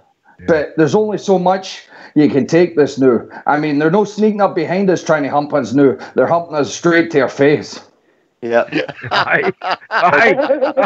You're right there, Willie. Aye. Blatant. We're not getting up the back now, we're getting it in the gub. Yeah, they're not being sneaky about it, they're getting it right there. Yep, you're right, mate. I hide it anymore. You can't put it any better than that, Willie. Brilliant stuff, pal. Oh dear. Tracy, follow up. Right, I've been brought up with my dad, right? Well, my mum and my dad, right? My mum's atheist, my dad's Protestant, right? My dad's mother was Catholic, right? And my dad, I've always followed the Rangers. My husband, he doesn't believe in anything. My son doesn't like football, nothing. I've not brought him up that way, like the way I am, right? My husband's not, so he doesn't care, do you know what I mean? So it can't say, like, you've got to educate. I've never educated my brain, do you know what I mean? So he's my son, so he's totally, like, he doesn't bother him, so it's crap, but they'll say, I mean, it's just the way you are, The way you're born, Tracy. Anyway, okay, my son was born with me, but he's not. He's never been that way. In this room, you've been getting out sweeties at the bistro. Tracy, don't tell him. Don't tell him. I know. I'll bring other ones the next time I'm there. By the way, Tracy, bring the tangy cubes the next time. They cola cubes. I'll go to the click ones where they play the funny music up there. You know what I mean? Right, behind the Edmondson Club, no in the front, right? Me and you, Colo cubes, Tangy cubes, darling, right? Don't tell him. Right, no bother. Listen, I'm going to say bye, right? But I'm just raging tonight because I'm just raging listening to this Stevie Clark this week. Don't let them. Don't let them get to you, Tracy. And my husband's like, "What are you doing phoning in?" I said, "I can't help it because it's really pissing me off." All right, as long as you're feeling better. How's your dad, Tracy? What? How's your dad? My dad's brand new. Yeah. He's fine. Do you know what I mean? He looks after me. He's my ledge. How are you, alright? You okay? Aye. Good. Right, see you later. Take care, guys. Bye now. Alright. True Blue. Football-wise, seriously, not being facetious when I say this, are they worried the gap's closing, we're getting our house in order bit by bit? Aye, it'll take time, but mate, we're still suffering for this inconsistency stuff, but can I give a big shout out to Fan Power? He's texting us and he's listening in. I've not heard from him for a while, so it's great to hear from Is he still down south, mate? Aye, he sure is. Aye, he's down nearer you than he is here. Aye. But good to hear from my big man, good big bear. But anyway, sorry about the football, aye. Listen, I'll tell you one thing I'm sick of hearing this. I want a reaction. I don't want a reaction, I want a pro-action before they go into the pitch. No after they come off and they've got a bad result. They need to get it into their head. Every game, we all know it on here, we've known it for years about the extra shift other teams will put in when they play us. Our team's got to realise that every point is a prisoner. And I tell you now, we've let them off a hook this season, lads. Spot on. I'll tell you what, when I was sat and watching that in the first half and we were playing at a tempo and Wednesday night, I actually get more annoyed about Saturday, if that makes sense too. Aye. Can I make a point about Jermaine Defoe, Oxford? Of course, mate. If you see any young boy who's thinking of playing striker and all the rest of it, watch that fourth goal against Aberdeen. I know Alfredo's getting all the plaudits now, but see that goal, the way you took it, the way you drifted off the defender, stunned the ball with his right foot, rearranged his feet and leathered it with his left. That's a classic example of good play for a striker, mate. I watched that goal and I thought, fantastic, and that comes with experience. So any wee boy that's wanting to be a striker, look at that goal a few times. But in terms of the football, it's a kind of, what could have been feeling for me, daft games, you know, we do them for the first time in a long time and then throw points away. It's crazy. Absolutely crazy. With a bit of consistency, would have been right on it. And I don't think they would have handled it.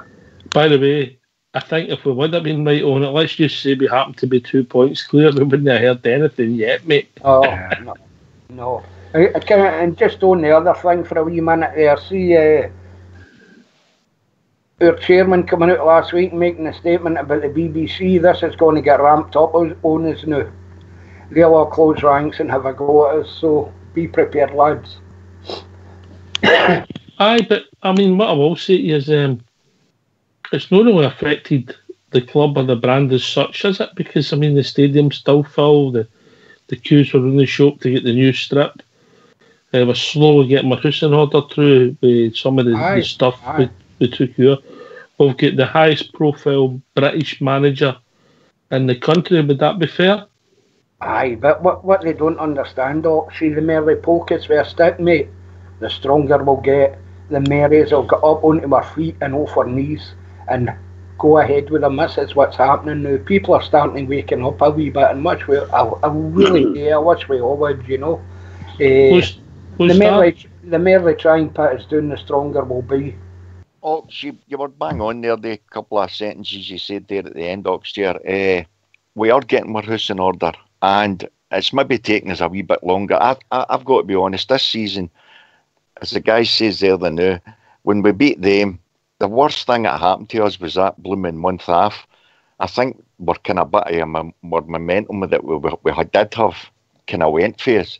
However, if, and it's still a big if we can manage to beat, I mean, the one statistic that's rotten this season, we've only managed to win 4 blooming league games in a row.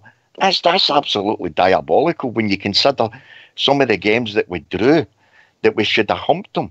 The Aberdeen games, I mean, goodness sake, bar the last one, we were all over them. And yet we lost one and we drew one. So we've got to get momentum. The one thing that sticks in all their throats, see, as long as the Rangers team is winning, as Bridgman says every night, they need us. You get behind them, we keep supporting them, and hopefully, I'm sure we all think the same. We're getting there. We're definitely getting there. But can I ask a question, Oxy? Do you think he'll start with 2 up front on Sunday? No, I don't actually. I think he'll play the same 10, and I think Defoe will come in. Well, if that's the case, by the way, and I think Alan McGregor will come back in and all. Well, I hope Candyman and Kent, their deliveries are the same. If the deliveries are the same as Wednesday, then Defoe scored goals. Talking about guys with great delivery, we've been joined by George Logan. Evening, George. How you doing, boys? All right? All right, mate. All right. How are you, mate? I just want to talk about the actual football, because if I talk about anything else, I'll be like Jimmy. I can't hold my tongue with things like that. So we get that, mate. It's not that we don't want to discuss it, mate. We just don't want things imploding and people. No, imploding. You've discussed it absolutely perfectly, tonight, Ox. It needs discussed. It's one of these things that they need discussed. But he's all discussed it perfectly. And what Jimmy said is just what I was thinking. So he done my job for me. But I'll talk about the football, because you've been on the football there anyway. And what you were saying there, I mean, absolutely bang on. We need to get consistency. 2, 3, 4 games. We need to start taking points out of folk. And I say as other night, I didn't ever predict scores when it comes to Rangers games. I just didn't do it, because I'm happy, like Bridgman says, I'm happy with 1-0 win. But it's never. We need to actually stand up. We talk about the players standing up. We need to stand up and be honest about it. These teams shouldn't be on the same park as us. So let's be honest about it. Kilmarnock and all these guys. They're all Rangers rejects and Celtic rejects and Hearts rejects. That's what these teams are, and that's all they'll ever be. So they shouldn't be on the same park as us. I think it's time for us. Kilmarnock got a 5-2 car of us. We should do the same with Hamilton, and we should start moving forward. Let's show the kind of team we actually are. And see if we've done that, people would actually start to take note of what they're actually doing. We've shot ourselves in the foot. We've let all the other teams in Scottish football halfway this year. Because see if we just win a couple, and it's so easy to say if buts and maybes, but if we just win a couple of games that we should have won, no doubt about it, St Mirren's and Dundee's and things like that, games that we deserve to win and we should have won with the kind of players we've got. If they guys stood up to the challenge I had, we'd be away ahead of the league, and we wouldn't be talking about security and stuff, but we're talking about football and how the Rangers are back to where they should be. So I think good guys, they're already doing a good job, don't get me wrong. Steven Gerrard's doing a good job, but it's time for them to start doing a great job and getting us back to the top. And I still believe we can do it. They'll drop points, we can win points. Let's just go and get on with it now. Yeah, here. Well said. I think we've been joined by another caller. Good evening, caller. All right, guys. All right, who we got? Is that Sean? Sean. Hi, Sean. Hi. How are you doing, pal? Sean, you didn't get yourself on. I You didn't get yourself on Skype. Wednesday was absolutely brilliant. I didn't expect that, man, one bit. Nah, the team played absolutely amazing, man. I'm just gutted I couldn't get a live stream for it. I need to watch it at 10 o'clock, man. No. We can't get these streams. Nobody can get them, mate. I think the department can get it. No. We did play well, but as I think True Blues said, and George has come in there, it'll mean nothing if we don't play well on Sunday. It's all about consistency at Oxshire, as True and George says. No, we're shooting ourselves in the foot. You know, come this weekend, obviously we're all going to say it's the biggest game again. So, but we should hopefully beat Hamilton on their Carpet Bowls Park. Yeah. And then we come on to Wednesday night when we've got Dundee at Bahrain Place. So, but the Puddle Drinkers play the Hearts at Tynecastle. So no, we're not relying on Hearts. We've got to keep winning Bahrain games and hope that they drop something along the lines. You know, I get really, really annoyed and peed off when I hear people saying that the Cup's our best chance of silverware this season. Look. Oh, I know. There's 12 games to go, Oxshire, and come on, it's no surrender, mate. We must just keep going and going and going. It's mathematically impossible. So I just wish any fans out there would if we could win 12 games, we'll be close. I know that, but you know, I mean, I don't like as always. We support the team with passion, and to me, you lose that passion if you start. I know we can all be practical and try to be honest now, but there's 12 games to go here, and I know 8 points is nothing. We've got the Puddle Drinkers to play twice, and we're going to be confident that we can beat them twice, and we can beat other teams. And I know that's been our inconsistency. We've been, as we'll call it, we've been losing daft points against the Diddy teams, and we've been losing daft points at Ibrox. But what we need to remember here is it's a no surrender policy. Go to the very end and stop this. The Cup's for best chance. I want a Cup double. I want a championship, and I want the Scottish Cup this season. Yeah. And that's what I'm wanting, because that's what I pay my money for. And support my team for. I'll give you helicopter Sunday. Helicopter Sunday, you're right. 4 games. That'll do me. 4 games to go. They were 5 points ahead, mate. Yep. With games to go. Just keep that in mind all the way to the end of the season, mate. I'm with you. You. Here. I watched that the other day there, by the way, and that's what I was actually put the words in my mouth there. Oh, George, tell the truth. You watch it every day. I watched it the other day there. It was 5 points behind them, and it was league was and done and things like that. But we had we never had a team of warriors. The other guys were warriors. Big Purcell and all these guys were all warriors for us. We Novo Ferguson. These guys have got a chance to do what they guys done. Okay, they've got the chance to actually be what they've done, and it's no, like you say, 12 games, 8 points. It's in their hands. Let's be honest about it. But we beat them twice, and it gives them something to think about. And let's say we didn't win the league, but we get close and we give them something to think about. For me, that's what we need to do, and I think we just keep pushing them. And if we start winning games that we should be winning, I don't care what anybody says. I'll let that manager and the players after a couple of results and that say, "Oh, we're still coming together." That time's done with now. We've had another transfer window. The team's gelled well. We're beating teams in Europe. We're beating that lot. We should start to beat teams every week now. It's simple as that. Beating Kilmarnock 5-0. That's not a great result. That should just be the result it is. We should go and do that to that mob in Sunday as well. If Butts or maybe football grass or plastic, we should still be beating them. Excuses are there and done with. Let's just start winning games now. Well said, George. Yeah. True Blue. Yeah. Can I come in on that? On you go then, we'll go to True Blue Bridge. No, I was just going to say, I can't agree more. Like, we've said it all the time. I'll say it again. Whatever game it is, whenever it is, our next game is the biggest game of the season. To me, it's as simple as that. If we have got any ambition of doing anything, anywhere, in any competition, we need to win the games. And right now, You just mentioned it a couple of minutes ago, Oxtear. If we win 12 games, we'll be in with a shout. If we win the 12 games remaining, league games that is, we'll be in with a shout. And if we win all our games in the cup as well, then we'll possibly could be a good shout for a double. But we need to win games.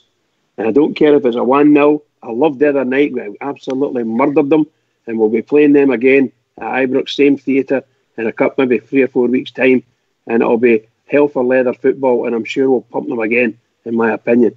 But we need to win games. I don't care what anybody says. And everybody knows it. We need to win. We've let ourselves down on a number of occasions. We need to win. Come on, Rangers! And when the 6th goal goes in, True Blue, when we play Kilmarnock after the split, it'll be Stevie, what's the score?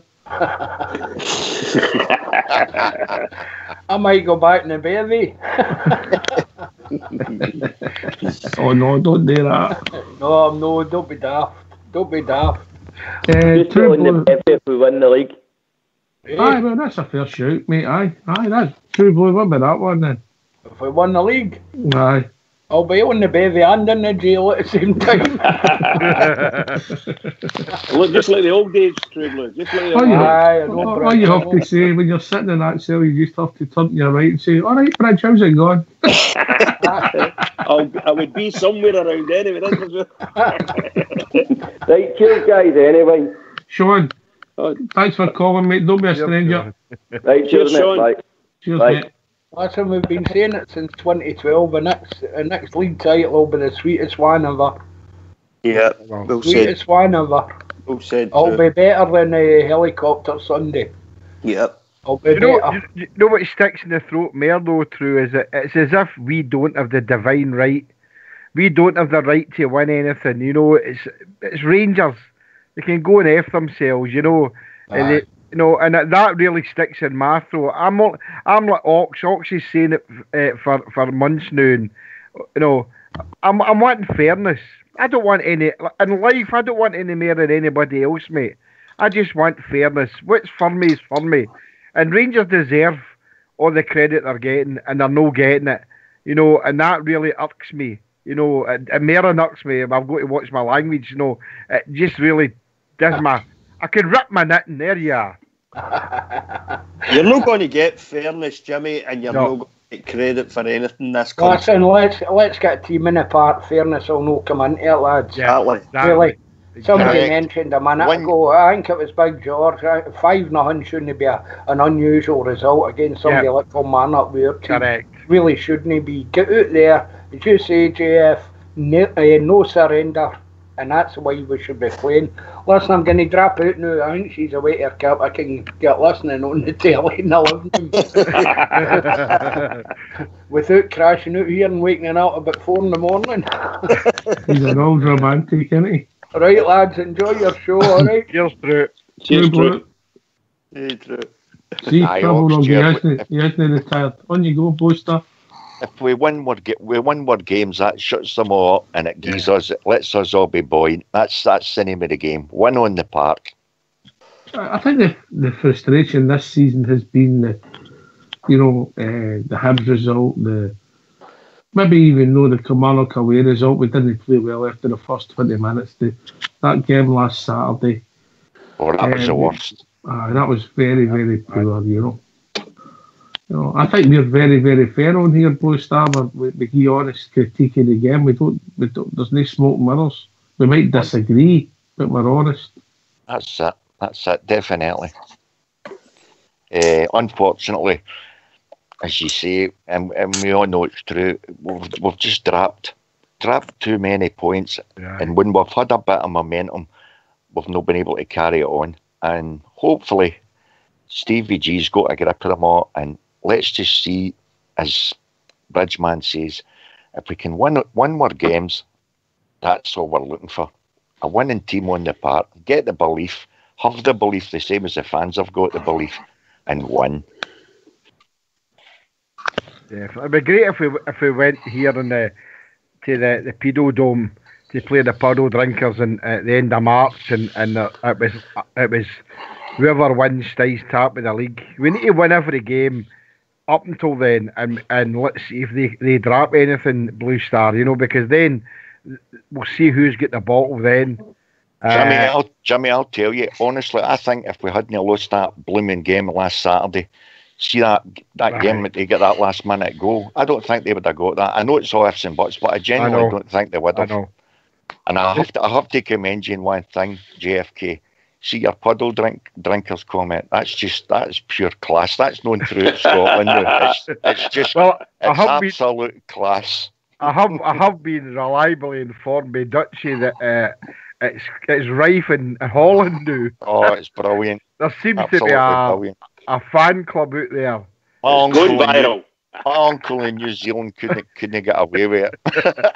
So Dutchie would tell me that, and his boys were telling me there. He says we think it's hilarious, and we're introduced all my friends to Rangers Radio. He says, and they named everybody Oxyard Fox and all that. And he says, but your comments, the puddle drinkers, he says we all love it through here. He says, brilliant. It's just thank class. you for saying that. But it's just a word that. No, I wouldn't let my dog drink out a puddle, but the rats can drink it. So there you go. I'll come to a minute, right back to you, Bridge. While you're talking about your uncle in Australia, all the shows are on the archives, Blue Star, so you don't need to send the shows to them. They're there. Oh, I know that. Aye. He's got a grip of that now, yeah. All right. That's how I'm going to be careful what I say, because everything's kept. Yeah. And you come, Bridge.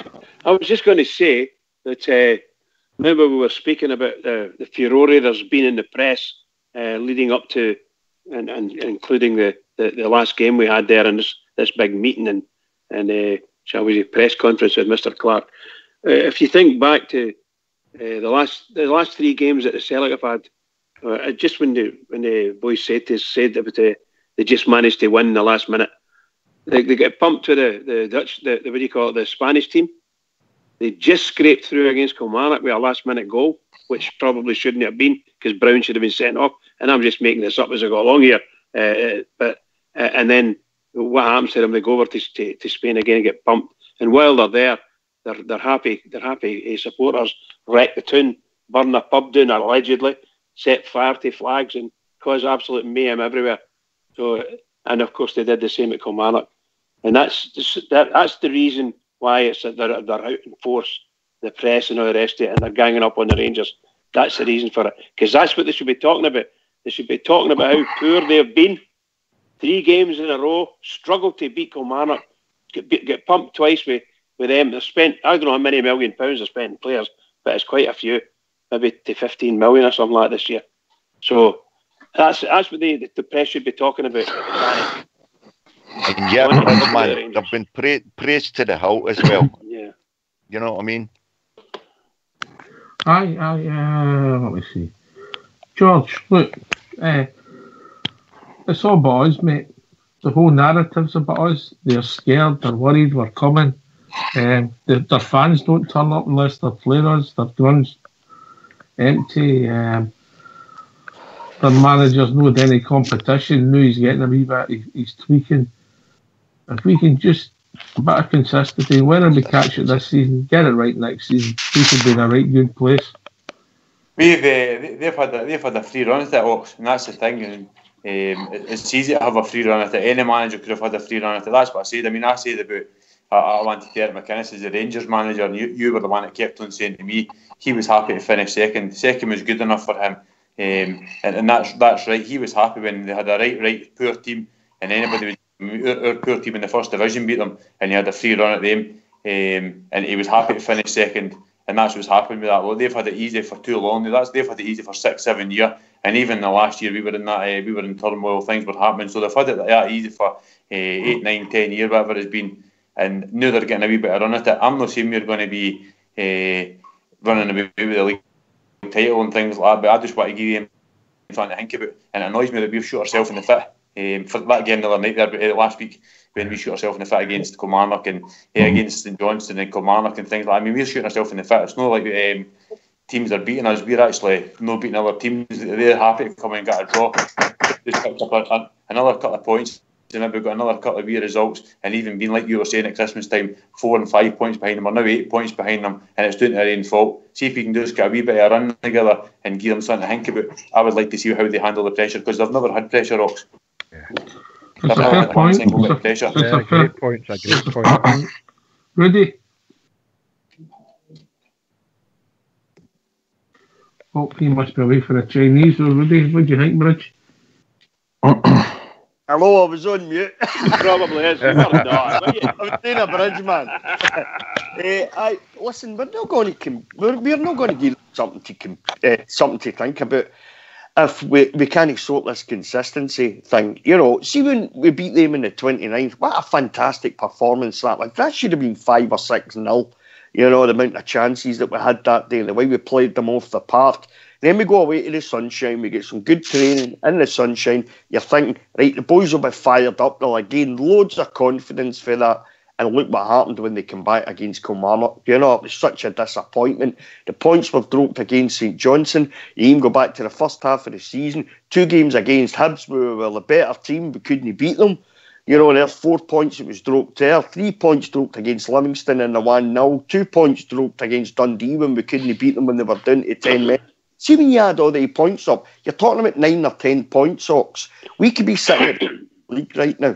Right, so this second season, they haven't exactly covered themselves in glory, in my opinion, with the result against Kelly when they came back from Spain and then the result against St Johnstone. But for this moment onwards, after what they've done to Kelly the other night there on Wednesday night, they've got to put a run of games together now. They have to. It's the only way they're going to put pressure on Celtic. It's the only way to do it, and it's the only way they're going to be close to them come the end of the season. I'm not wanting to see a second half of the season where we drop as many points as we did in the first half of the season. We know what our team's capable of. We saw it. We saw it on Wednesday night. We saw it against the puddle drinkers, as Jimmy calls them, the 29th of December.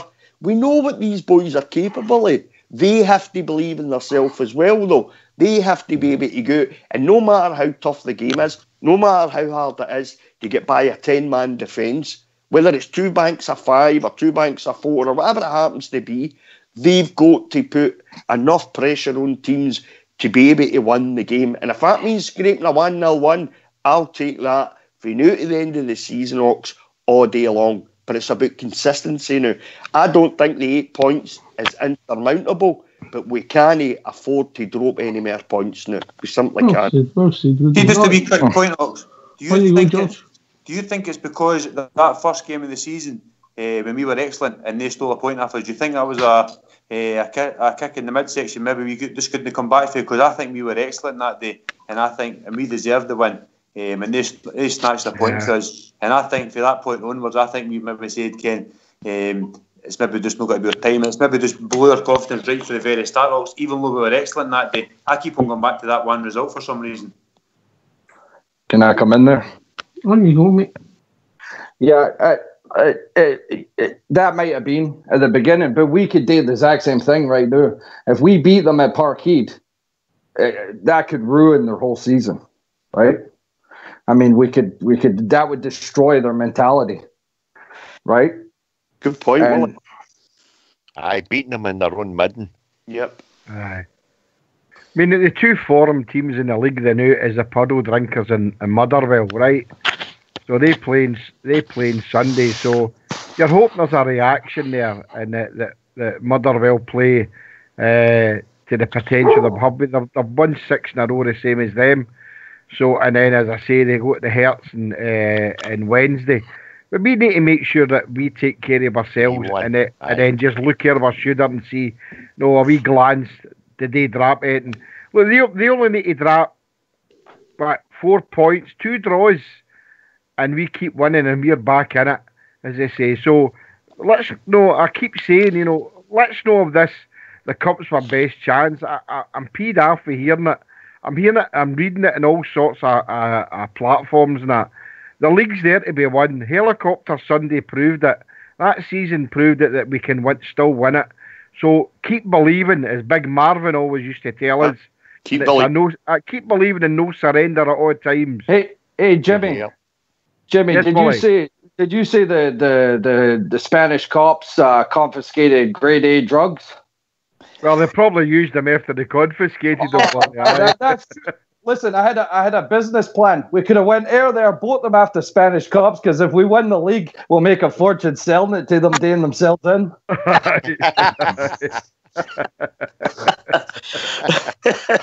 But don't forget, last season, guys, it's like deja vu. Last season, the puddle drinkers beat us by 12 points, and that was because we threw it away. And I don't want that to happen this season again because of the inconsistency of the team. No, so we'll go. This is a must. The famous 12. The 12 means everything to me and a lot of people. So we've got 12 games. If we win the 12 games, we're champions, guys. They will drop points, but we can win 12 games and become champions. And we've got to keep believing that. And I do believe that we can go and do that. Absolutely. Well said, Jimmy. And you come, George. What was that, sorry, Ox? Oh, I thought I was bringing in Blue Star there. See you had any views on what JFK was saying? Absolutely, I totally agree with Jimmy. It's all about it's just consistency. I mean, what's 12 games in the league? How many times have we went on long runs in the past? They've done it millions of times, and we've only done it 4 times this season. So let's be honest here. If they can get a bit of consistency at all, let's see, as George says, what they're going to be like if we're right behind them. Let's see them under a bit of pressure and us getting a bit of momentum. And as Bridgman says every night, get behind the team again and keep believing. And if we win our games, if we even can get 2 and 3 starting for now, because as Jimmy says there, they've got a couple of right hard games coming up, and we'll see how they handle the pressure and let us get in front, get the momentum going behind their back. You know, it's probably time to be the finishing horse, because the other team haven't got time to react. Exactly. You know. But, well, it's been a bit of a show tonight. Bridgman, didn't it? Yeah, it's been a smashing show once again. Thoroughly enjoyed it. Great conversations. The only thing I've got to say, and it's only for the only thing to the radio station, we have to just watch what we're saying because people are listening in. So just make sure we're all right. Nothing else. Other than that, I'm absolutely delighted with the conversations. I just love them. And I'm just the same as everybody else. I'm just a fanatical Rangers fan. But can I just say to all the Rangers fans on here on Rangers Radio, every single one of us, please just remember that. Please, big game Sunday. Everybody keep it going for the Rangers because the Rangers are going to need us and they'll really need us. Keep it going. All right, Bridge, I'd like to thank yourself. Fox in the background. George JFK, Wally for Canada. Brilliant call, Bridge. Absolutely fantastic, pal. Yeah, no, absolutely fantastic. Might have gone. Who? Willie. Oh, Willie. No, I'm here. Thanks for having me on, guys. Listen, Willie, thanks for the call, mate. Pleasure having you on, mate. Yep, thanks. All right, mate. I also thank Rudy Bear, my mate Rudy, and of course Blue Star, who's been great on the show. Cheers, guys. True Blue, Blue Shadow, and Tracy. What a call for Tracy. Glad that Tracy's back fighting fit. This has been Rangers Radio. We'll be back. What time's it? What time's the kick-off? 12? Something like that. Just 12. Help me, somebody. Kick-off Sunday.